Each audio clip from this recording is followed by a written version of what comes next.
Dear viewers, చూశారు కదా అద్భుతమైన డ్యాన్స్ ఎలా చేసిందో ఈ రోబోటిక్. దీని యొక్క height 5 feet and 11 inches. So దీని యొక్క వెయిట్స్ 47 kgs. ఇవి ఆగస్ట్ 2023లో ఇనాగ్రేట్ చేశారు. At the same time నివిడియా GTC కాన్ఫరెన్స్లో 2024లో దీన్ని ప్రజెంటేషన్ చేశారు. సో ఇవి చైనాకి తయారు చేసిన బడ్డీవి ఎంత స్టేబుల్గా రన్ చేస్తున్నాయో చూడండి. ఇవన్నీ స్టిమ్యులేషన్స్లో ముందు ట్రైన్ చేయిస్తారు వీటి యొక్క బ్యాలెన్స్ అవన్నీ మెయింటైన్ చేస్తాం కోసం. సో ఇప్పుడు అలాంటి జాబ్సే కాకుండా ఈ humanoid robots simple daily jobs కూడా చేస్తున్నాయి. ఎలాగైతే హ్యూమన్స్తో కమ్యూనికేట్ చేస్తాం అలాంటి వర్క్స్ కూడా చేయగలుగుతున్నాయి. దీంట్లో కావాల్సిన main qualities learning, communication and entertainment. So ఈ రోబోటిక్స్ ఇండస్ట్రీలో చైనా చేస్తున్న అద్భుతాలు ఏంటంటే చాలా రోబోట్స్ని తయారు చేస్తుంది ఏవైతే ఫ్యాక్టరీ యూజర్స్ కోసం కూడా పనికి రావచ్చు.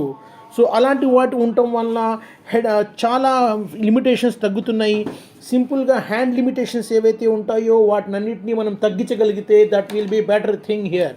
సో హ్యాండ్స్ని ఎలా స్ట్రెంగ్త్ ఇవ్వాలి, how to give more strength to the hand and how to make a hand agile, చాలా సింపుల్గా సింపుల్ ఫ్యూవర్ పార్ట్స్తో లెస్ వెయిట్స్తో మోర్ స్ట్రెంగ్త్తో ఒక హ్యాండ్ని రోబోటిక్ హ్యాండ్ని ఎలా బిల్డ్ చేయాలో దాని గురించి చాలా రీసెర్చ్ జరుగుతుంది.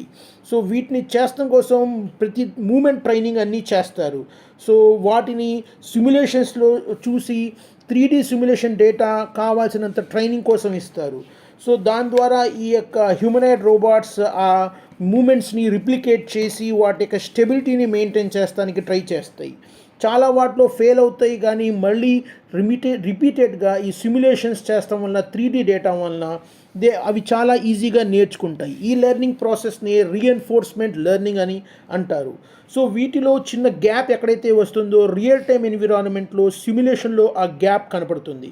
దాన్ని ఓవర్కమ్ చేస్తాం కోసం real to stimulate to real అన్న ఒక ప్రోగ్రామ్ని రన్ చేస్తారు. దాంట్లో ఏం చేస్తారంటే ముందు రియల్ వరల్డ్లో ఎలా ఉంటాయో ఫిజిక్స్ అవన్నీ ఆ రోబోటిక్స్ మోడల్స్కి నేర్పిస్తారు. At the same time simulation ఎన్విరాన్మెంట్లో వచ్చే విషయాలు ఏవైతే ఉన్నాయో అవి కూడా క్లియర్గా ఇస్తారు.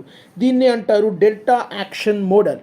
ఈ డెల్టా యాక్షన్ మోడల్లో మనం చూడాల్సిన 4 ఇంపార్టెంట్ పాయింట్స్ ఉంటాయి. ఒకటేంటంటే ఫ్రిక్షన్ గురించి. రియల్ వరల్డ్లో వచ్చినప్పుడు ఆ రోబోటిక్స్ ట్రైనింగ్ ప్రాసెస్లో ఫ్రిక్షన్ వస్తుంది.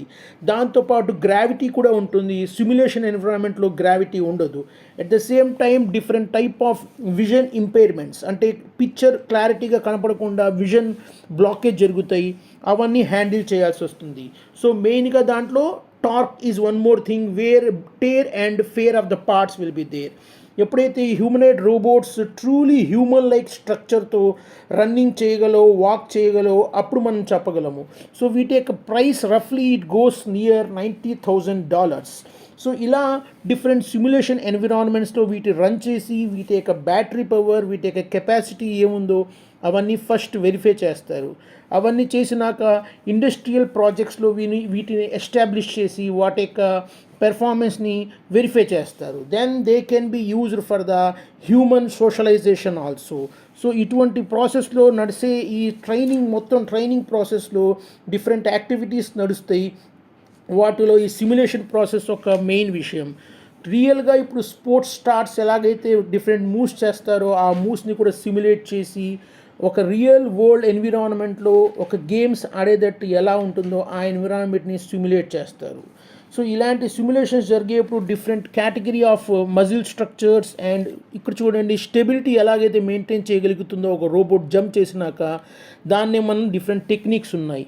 సో ఫిగర్ సీక్రెట్స్ ప్రాజెక్ట్స్ ఒకటి, టెస్లాస్ ఇంకోటి, నివిడియా, ఈ డిఫరెంట్ 3 type ఆఫ్ ప్రాజెక్ట్స్ ఈ రోబోటిక్స్లో చాలా ఫాస్ట్గా ముందుకు వెళ్తున్నాయి. Let us see what happens.